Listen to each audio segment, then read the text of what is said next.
Receber agora a Joana Salem, uma honra receber a Joana aqui no 11 Mil. Seja bem-vinda. Quanto tempo, Joana? Aliás, a gente se encontrou no Opera Mundi na semana passada, que foi um debate muito bacana também.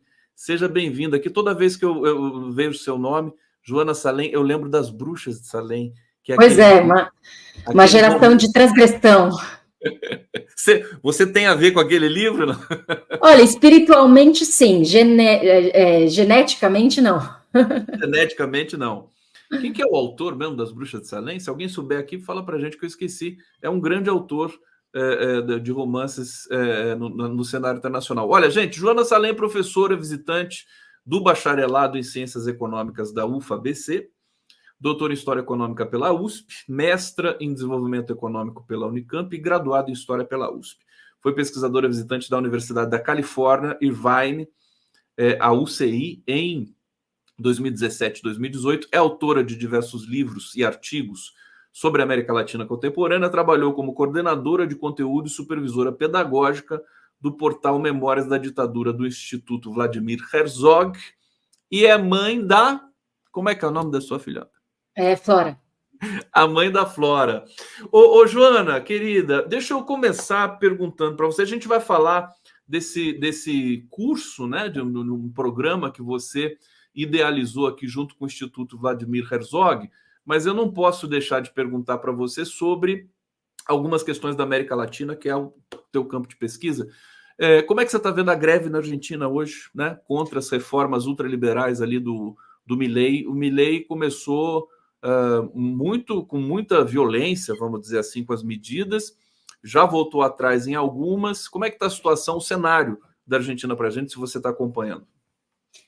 Olha, parece que um assunto dos 60 anos do golpe de 64 com o assunto da greve da Argentina hoje não tem nada a ver, mas tem tudo a ver.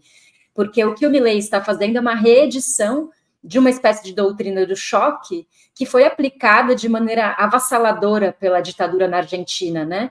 O processo chamado de reorganização nacional, que foi a forma como a ditadura argentina de 76 a 83 nomeou a si mesmo, foi um processo de choque neoliberal absolutamente sem precedentes, ou melhor, com um precedente, o presidente chileno, copiou o precedente chileno do Pinochet, e agora o Milei reedita essa mesma proposta de uma radicalidade selvagem neoliberal, absolutamente inconstitucional, e eu espero que as greves na Argentina, né, que se escale para uma greve geral, e preferencialmente que a classe trabalhadora argentina consiga demonstrar uma resistência na mobilização de rua maior do que a classe trabalhadora brasileira conseguiu fazer durante o período do governo Bolsonaro.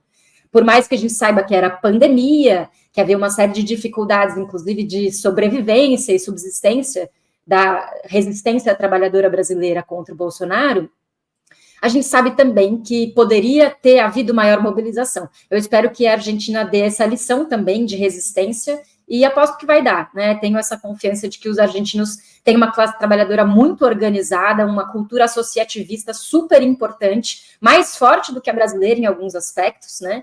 E isso é importante para que essa resistência venha de baixo para cima e que a Buric, que é também uma saudosista da ditadura, né?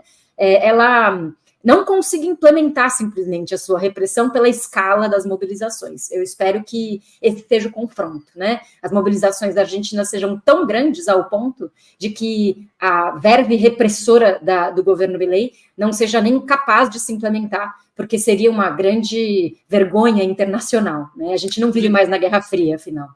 Perfeitamente. Ele voltou atrás com relação à privatização da YPF, né, que é a petroleira argentina, até aqui, e com outras medidas também, né? Ele foi voltando atrás. Assim, é muito parecido com o que aconteceu no Brasil também, o Temer, né? O Temer voltava atrás com uma porção de coisas, porque nem juridicamente eles sabiam direito o que eles estavam fazendo.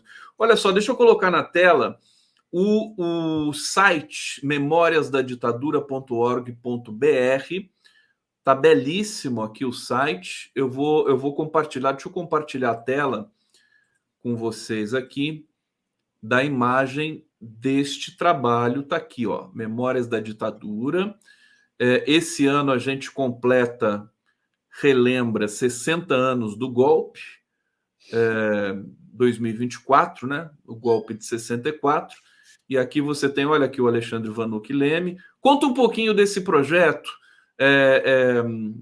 Joana, que você faz, você idealizou, coordenou em conjunto com o Instituto Vladimir Herzog, é isso? É isso mesmo. Esse é um portal construído por dezenas de pessoas, né? Eu colaborei com algumas das partes desse portal, ele é enorme, por isso até é legal essa oportunidade de contar um pouco como ele foi feito e quais são as possibilidades de navegação, né, nesse portal, porque ele é realmente um território virtual muito amplo, muito grande. Esse portal ele surgiu, na realidade, em 2014, logo depois da finalização da Comissão Nacional da Verdade, e ele tinha como objetivo justamente popularizar e oferecer materiais úteis para o debate público sobre a ditadura no Brasil, considerando que a Comissão Nacional da Verdade enfrentou uma série de resistências, sobretudo dos setores militares encastelados, que tinham direta ou indiretamente responsabilidade pelos crimes de Estado durante a ditadura, mas também de setores da sociedade, né, que a gente sabe que a sociedade brasileira é cindida em termos político-ideológicos, e setores da sociedade que resistiram à ideia da Comissão da Verdade, por exemplo, setores mais conservadores, ou mesmo setores ruralistas, né, setores do empresariado, que também participaram da repressão, ou apoiaram a repressão. Então, esse portal vem como uma proposta de disputa da educação histórica da sociedade brasileira, oferecendo material tanto para professores poderem usar nas suas salas de aula, como para formações de cursos livres, de movimentos sociais, de sindicatos e associações, e também para autodidatas, né, para pessoas que querem navegar e aprender por conta própria. Em 2014, ele ainda tinha um formato do seu tempo, digamos assim. Ele era muito inovador para 2014, e o que foi feito no ano passado, na equipe que eu compus também de atualização do portal, foi uma série de mudanças do layout, deixando ele mais arrojado em termos de design, mais atualizado, né? E também a atualização completa da parte apoio ao educador, né? Então, vou primeiro falar sobre essa parte apoio ao educador, que é a que eu diretamente construí, idealizei, e depois posso falar das demais partes do portal, né? Essa parte apoio ao educador, vocês podem ver no menu aqui superior, né? É possível até clicar ali. Ela oferece, nessa versão atualizada, mais de 20 sequências didáticas que tem entre 3 a 6 aulas, então, aliás, entre 4 e 6 aulas, algumas sequências didáticas têm 4 aulas, a maioria delas, outras têm 5, outras têm 6, né? E elas são temáticas e tratam de diversos temas, né? Então, eu vou falar, por exemplo, alguns temas das sequências didáticas oferecidas no portal. O golpe de 64 e a doutrina de segurança nacional. Então, tem uma sequência bem básica sobre o começo de tudo ali. Uma sequência sobre repressão, tortura e censura, os mecanismos, os métodos, as instituições da repressão. Uma sequência sobre um tema super atual, que são as empresas apoiadoras da ditadura, que tem pesquisa super atualizada, recém-feita, pela uma equipe nacional, mas liderada por pesquisadores da Unifesp, né? Sobre todo o percurso de empresas privadas e públicas que apoiaram a ditadura, que permitiram o acontecimento de torturas dentro das suas sedes empresariais, das fábricas, ou mesmo que fizeram parte da polícia política, que perseguiram seus trabalhadores, né? Incluindo veículos da imprensa? Incluindo veículos da imprensa, por exemplo, a Folha de São Paulo, né? Que é um dos focos dessas pesquisas mais atualizadas, recentes, coordenadas pelo professor Edson Telles e pela professora Carla Osmo, na Unifesp, né? Outra sequência sobre resistência contra a ditadura. Então, as múltiplas formas da resistência, desde a resistência armada até a resistência cultural, a resistência jornalística e por aí, a resistência internacional, né? A resistência jurídica, né? Dos advogados contra a ditadura e tal. Outro tema, movimento estudantil na ditadura, vanguarda da resistência também, as articulações no campo da luta educacional e tal. Joana, deixa eu fazer uma clivagem aqui nessa sua explicação tão importante, porque eu estou vendo que é um projeto que pode ser usado por todas as escolas, basicamente, tanto no ensino básico, né? O ensino médio, ensino básico, ensino médio, que fazem parte também do mesmo grupo. E o material é gratuito, quer dizer, você pode entrar ali e usar todos esses recursos, evidentemente dando crédito aí para os formuladores, né? Isso eu acho que recobre um vácuo importante no ensino brasileiro, que às vezes, em função das pressões que a gente tem, políticas e tudo mais, acaba deixando de lado a memória sobre a ditadura, né? Sim, é sempre um desafio falar sobre história recente na escola, né? Mas eu acho que também são 60 anos do golpe, já não é mais tão recente assim, né? E é absolutamente imprescindível a gente trabalhar esse tema nas escolas de uma perspectiva crítica. A gente sabe que a disputa de hegemonia social não acontece apenas na escola, cada vez mais acontece em ambientes virtuais, inclusive, e também na imprensa, mas na escola, sim, acontece um debate sobre a interpretação do passado que é muito relevante, né? E é fundamental a gente pensar que esse material ele é super versátil. Ele pode ser usado tanto em escolas, ele tem uma certa vocação para ensino médio, né? Ele foi feito muito pensando nesse público do ensino médio, mas o Brasil é muito diverso, né? E esse material ele tem uma adaptabilidade, né? Então o professor ele pode usar essas sequências de diferentes maneiras. E ele pode usar, inclusive, nos anos iniciais da universidade, ele pode usar em aulas de metodologia de ensino de história para universitários que vão estudar ensino de história da ditadura, por exemplo, né? Então, pode formar educadores a partir dessa proposta, e ele pode ser usado em formações diversas da sociedade, né? Dos sindicatos, etc. Eu também queria só destacar, em termos metodológicos, né, que esse debate sobre metodologia do ensino de história é super importante. Os historiadores concentram um debate super focado nesse assunto, né? O GT de ensino de história da Associação Nacional de Historiadores, por exemplo, é um dos mais fortes, que tem mais tempo de trabalho, né? E a proposta metodológica dessas sequências é bastante diversificada, no bom sentido, né? Ela oferece análise de imagens, sempre na aula 1 tem uma proposta de análise de imagem. Ela oferece também interpretação de texto, obviamente, os textos do portal. O portal é quase que uma grande enciclopédia crítica sobre todos os temas da ditadura. Ela oferece também propostas de análise de fonte primária, então tem documentos históricos originais ali que são oferecidos pelo portal para que haja uma análise dos alunos, né, da fonte primária, e também oferece videoaulas inéditas, exclusivamente feitas para o portal, de especialistas e pesquisadores de ponta nos assuntos das sequências didáticas, né? E, por fim, essas sequências, elas também chegam até os temas contemporâneos. Então, tem as últimas sequências, né, sobre o movimento das diretas já, sobre a Comissão Nacional da Verdade, tem uma sequência sobre a comissão, inclusive os materiais do relatório final da Comissão da Verdade são usados como sugestão de material de análise direta dos alunos. Eu acho que os relatórios da Comissão Nacional da Verdade muitas vezes são subutilizados. Eles são um material incrível, educacionalmente falando, né, em termos de uso como documento histórico. Então, tem uma sequência sobre a CNV, mas os materiais da CNV aparecem em quase todas as sequências como fonte, né? Tem uma sequência sobre violência de Estado hoje, que inclusive, tem uma videoaula da Samira Bueno, que é diretora do Fórum Brasileiro de Segurança Pública, né? Ela fala e participa dessa sequência, e uma sequência sobre militares na democracia, que contou com a colaboração da pesquisadora Ana Penido, que estuda esse tema. Então, ele vai desde o golpe de 64 até hoje. Remontaria a um tempo mais recente.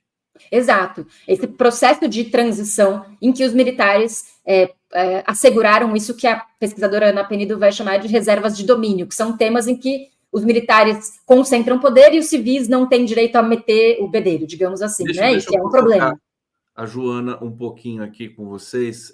Tem um capítulo sobre uma página sobre o 8 de janeiro? É claro que não, né? Muito recente, né, Joana? Ou tem? Não tem, mas poderia ter. A próxima edição, eu acho que esse tema dos militares na democracia, ele não trata diretamente do 8 de janeiro, mas abre a possibilidade para que os professores tratem. É isso que eu disse, são materiais muito adaptáveis, né? Eles não são cartilhas. Eles oferecem metodologias e materiais que podem ser usados de diferentes formas pelos educadores e, obviamente, relacionados com outros assuntos que não estão imediatamente ali, né? Então, o tema dos militares na democracia nos remete ao 8 de janeiro, inevitavelmente, né? Então, com certeza, aliás, rapidinho, você deve ter visto o documentário da Globo News e outros, da revista Fórum também, do Nassif, sempre com muita competência, falando dos bastidores ali do 8 de janeiro. O que você sentiu, por exemplo? Como é que você percebeu a tensão entre Flávio Dino, Ministério da Justiça, e os generais, a cúpula do Exército ali, naquele QG de Brasília, naquela noite fatídica? Quer dizer, aquilo foi muito forte, no sentido de que a gente teve ali explicitamente, né, narrado por um ministro da Justiça em exercício, que é o Flávio Dino, de que os militares têm repulsa pela esquerda, né? Uma coisa impressionante. Sim. Fala um pouquinho sobre, rapidinho, só para a gente... Olha, eu também achei os relatos do próprio Dino e também do interventor, né, muito importantes, né? Essas duas linhas que se formaram, né, da Polícia Militar do DF e do Exército, uma diante da outra, é uma metáfora, né, que diz muito sobre a cisão entre Forças Armadas e a respeitabilidade constitucional e o poder civil, né? Eu acho que as Forças Armadas brasileiras são pragmáticas, né? Então, também, o fato de que as Forças Armadas, de alguma forma, estejam atualmente, desde então, relativamente se acomodando a essa atual constitucionalidade, não significa que as posições ideológicas demonstradas no governo Bolsonaro não estejam ali incubadas, inclusive por conta do processo de educação histórica fraudulenta que é feito dentro das Forças Armadas. Por isso que o portal Memórias da Ditadura também ajuda nesse sentido, né? A gente sabe que as Forças Armadas brasileiras são corporativistas, nunca fizeram admissão de equívoco ou nunca pediram desculpas para a sociedade em relação ao golpe de 64. Com o bolsonarismo, se permitiram dizer o que verdadeiramente pensam. Então, comemoraram mais de uma vez o golpe de 64, dizendo que as Forças Armadas salvaram o Brasil da anarquia, do comunismo, blá, blá, blá, aquela baboseira da doutrina de segurança nacional, que a gente sabe que não faz nenhum sentido prático, né, real, que é muito mais um autoritarismo veiculado com um pretexto de combater o mal, mas não é isso, né? Inclusive, tem uma aula da sequência didática sobre os militares na democracia. A primeira aula se chama O Inimigo Interno Agora é Outro, né? Porque a doutrina do inimigo interno é muito importante na constituição ideológica das Forças Armadas brasileiras. E da ditadura para a democracia há um deslocamento de qual é o alvo, né? Qual é o alvo, qual é o inimigo interno que justifica, entre aspas, dentro da lógica militarista, os autoritarismos, né? Então, antes era o comunismo, antes era a esquerda. Hoje, claro que o bolsonarismo reeditou um pouco o fantasma vermelho, mas a gente sabe que não é por aí, né?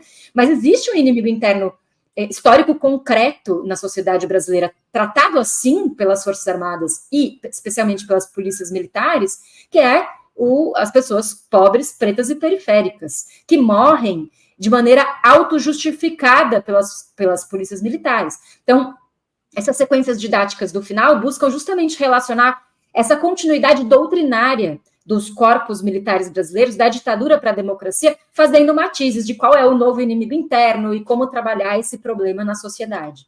Joana Salem aqui no 11 News, trazendo aqui esse projeto fantástico que é para divulgação. Peço para vocês aí acessarem, divulgarem. A gente vai navegar um pouquinho juntos aqui. Joana, vou pedir para você navegar comigo na página.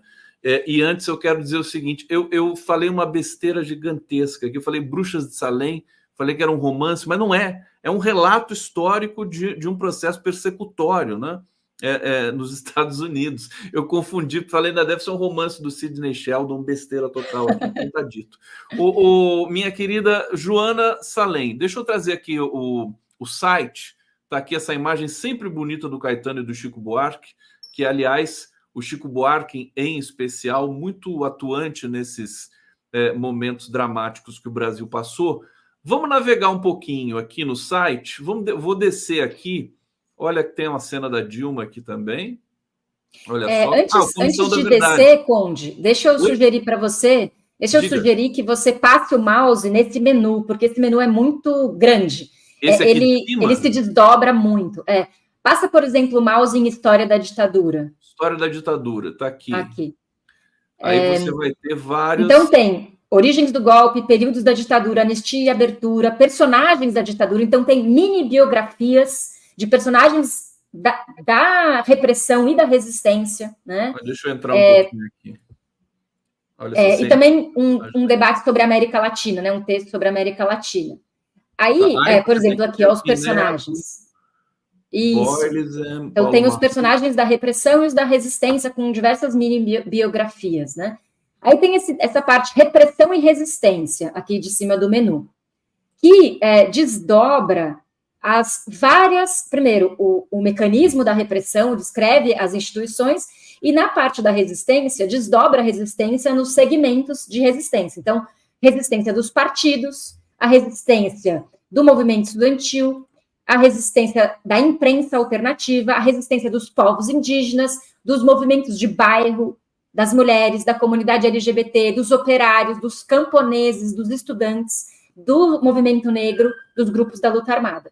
Então, cada um desses temas tem um texto específico sobre isso, né? Então, tá aqui. Deixa eu só colocar um endereço também na tela aqui para facilitar para as pessoas.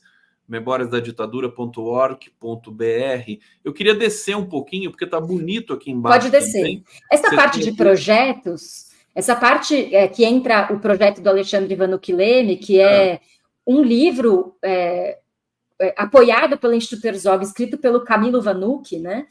Que é primo de segundo grau do Alexandre Vanucchi, jornalista, professor da Casper, foi meu colega lá, né?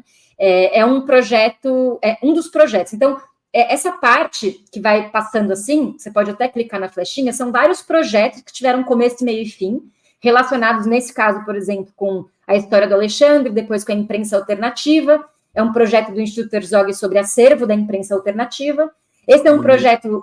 Mulheres que Lutam, que são mulheres que perderam, mães que perderam seus filhos pela violência de Estado na democracia, né? Então, a luta por memória, verdade e justiça aparece aí atualizada também nesses movimentos de mães que perderam seus filhos por violência de Estado.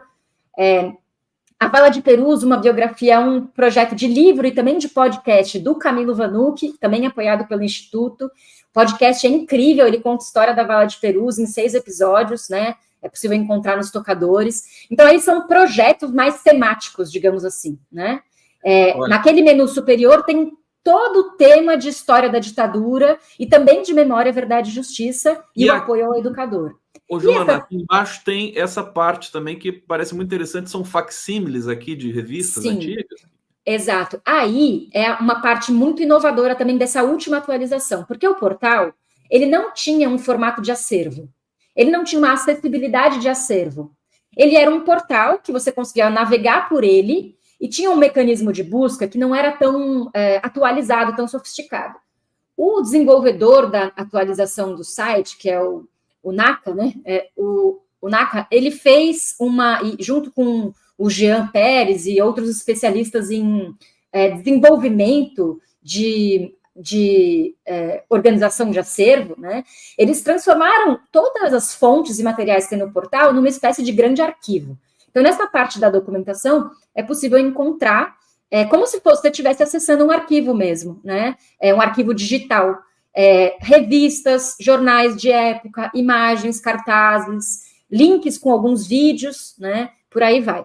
Então, é realmente um acervo gigantesco, não é o único, tem outros sites que se propõem a fazer esse tipo de trabalho, mas eu acredito que seja um dos mais completos, né, em termos de organização de textos sobre todos os temas possíveis relacionados com a ditadura e com a violência de Estado na democracia, memória, verdade e justiça, projetos inéditos totalmente originais e essa questão dos acervos da documentação e do apoio ao educador, atualizado agora recentemente com a minha supervisão. Joana Salem fez a concepção, criação e supervisão pedagógica desse trabalho, que foi feito com uma equipe, como você disse, uma equipe bem maior também. Bem, né? Grande. Aí até recomendo olhar os créditos, né? Porque é um trabalho com tanta gente que eu não vou me arriscar a falar o nome de todo mundo, mas coordenado pela Gabriele, que é coordenadora da equipe de Memória, Verdade e Justiça. Ele foi lançar, essa atualização do projeto foi lançado recentemente? Sim, a atualização foi feita no ano passado e lançado agora, recentemente. Em dezembro teve uma atividade de lançamento. Olha, eu quero assim, elogiar profundamente um trabalho belíssimo. Obrigado por ter compartilhado com a gente aqui. Eu vou continuar divulgando ao longo da semana e das outras semanas, porque as pessoas, muita gente pergunta aqui também, né? Quero referências sobre a ditadura, quero conhecer um pouco mais. E eu acho que a situação do Brasil hoje, né? A gente viu que a ferida está aberta ainda e sangrando, né? Com esse 8 de janeiro e com a posição de alguns, talvez não todos, né? O que me assustou muito, sabe, Joana, naquele documentário que a gente comentou aqui, uma fala do Capelli dizendo assim: se houvesse uma maioria na cúpula militar pró-golpe, a gente não teria conseguido. Quer dizer, fica explícito que, se eles quiserem, a gente cai de novo nessa situação. Né? É uma coisa que é muito delicada. Eu interpreto o seguinte, que o fato de essa maioria não estar formada não significa que a cultura política golpista não seja hegemônica lá dentro. Né? Não se formou essa maioria porque a vitória do Lula foi acachapante. E a cena da posse do Lula foi um evento impressionante de hegemonia social e popular demonstrada por essa candidatura, né? E por esse líder. Então, por mais que a gente veja contradições, né? No governo hoje, enfim, a disputa foi feita também na base da hegemonia. Eu acho que as Forças Armadas não formaram essa maioria por pragmatismo, não por convicção ideológica, né? Essa é a minha interpretação. Também dos Estados Unidos. Sim, estão à espreita, né? Existem esse problema de que estão à espreita. Só um último comentário é que todos esses textos do portal Memórias da Ditadura, eles são escritos por pesquisadores das universidades, fundamentados em referências bibliográficas de pesquisas historiográficas muito sérias, né? Então, hoje em dia a internet às vezes pode parecer uma terra de ninguém, mas esse portal ele é super ancorado nas fontes mais confiáveis da pesquisa historiográfica e ele busca fazer essa interface de uma comunicação mais fluida com o público em geral, né? Acho que isso é importante de lembrar. Espero que agradeço demais a oportunidade de divulgação, porque eu acho que quanto mais esse portal for utilizado e transformado em debate, né? Em aulas, em aprendizado coletivo, mas ele vai ter dado certo. Instrumento fantástico para a gente conhecer melhor a história do Brasil. Joana, parabéns, sempre trabalho de excelência que você faz. Obrigado pela presença, pela Eu que agradeço, Conde, valeu. No 11 News, em breve você vai estar aqui de novo, vou convidar você de novo para a gente continuar falando desse e de outros projetos que a gente possa ainda vir a ter aqui. Obrigado, Joana Salem, transição no 11 News. Até a próxima, querida. Tchau, tchau, Conde, até.